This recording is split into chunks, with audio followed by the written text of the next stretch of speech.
Oh shit. Alright, can they... Yo, what is up, guys? I was just backing up and forth, making sure y'all can see me well enough. But, guys, anyway, anime review time, Yu-Gi-Oh! First series. Alright, so, we have this young kid, he's in school, his name is Yugimoto, and he finds this ancient treasure found from his grandpa. You know, back in the day, his grandpa used to explore ancient Egypt. And he found this little chest, you want to call it. Open it up, it's like a puzzle pieces, build it all together, and wow, made a necklace with a little pyramid on it. Alright, with the Egypt, got a pyramid. Yeah, put the thing on, and all of a sudden, wow, this pyramid, little treasure chest he put together had an ancient spirit called Atem. That's his name. The spirit's name's Atem. I just spoiled, like all these episodes, but they call him Yami, Yugi, and all these, parts of the series. But anyway, I'm just gonna call him Atem.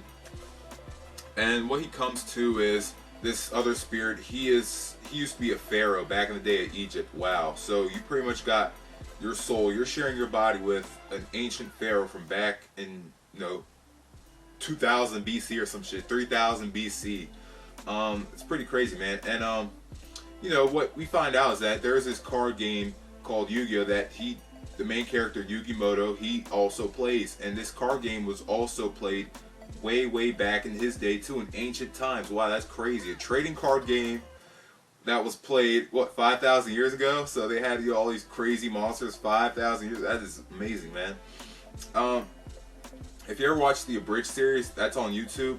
Just type in like Yu-Gi-Oh! The abridged series. They make tons of funny jokes about it. They call it children's card games, which it pretty much is, because I used to play, elementary school. I still play it now on Dueling Network. If anyone wants to duel me, same as my username.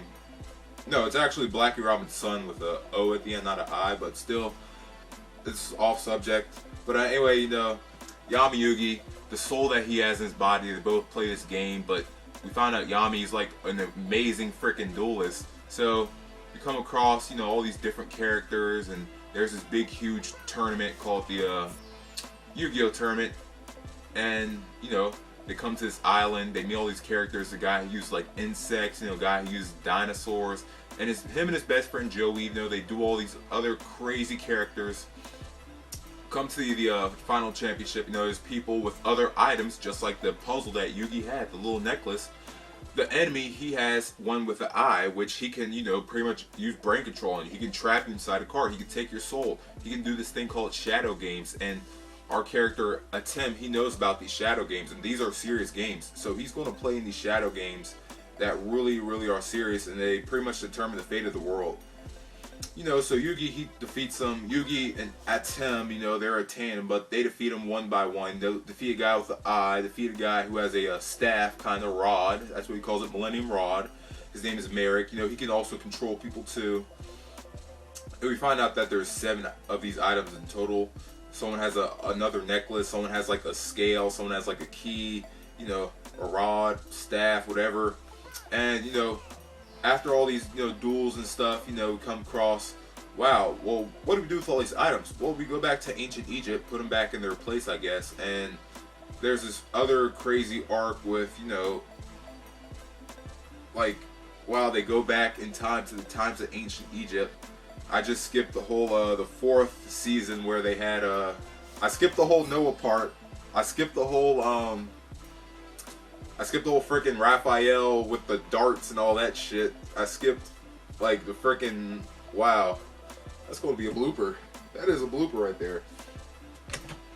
Alright, but anyway, I'll get back to the main part. Really just goes across all these duelists. Really just find out the duels. It's just really rinse, wash, repeat. All these duels near the end of each season are really just the fate of the world. It's a really great show. New cards come out in the show, and they come out in real life too, because there's a trading card game in real life called Yu-Gi-Oh! So it's just really just to promote the product even more. So pretty much at the end of the series, where it's just a duel between, the body is split between Atem and Yugi. They are 2 separate people now, and they have to duel each other in order to open up the gate to get Atem back into ancient Egypt, back in his own homeland, back in his own time, whatever. That's pretty much the whole sole purpose of getting all the Millennium items. And they duel, Atem wins, and bam, Atem's back at his homeland. Yugi starts crying like a little girl. That's pretty much it. So the greatest duelist left is what? Kaiba? Is Kaiba the best duelist now? Like, that's crazy, man. I think Kaiba is, though. Because Joey couldn't beat him. Shit. Merrick probably couldn't beat him. Yeah, these guys are fucked. Alright, but anyway, yeah, Atem, I think, you know, you see him in movies, he comes back later, he's pretty much a prodigy now. It's kind of like a Pokemon with Red. You know, he's pretty much like a prodigy. You're playing sort of a prodigy, a legend. So, it's pretty much like that Atem, whatever, he is pretty much a prodigy. And that's the story of Yu-Gi-Oh, man. He just can't lose, pretty much. And I will see you all later. Peace.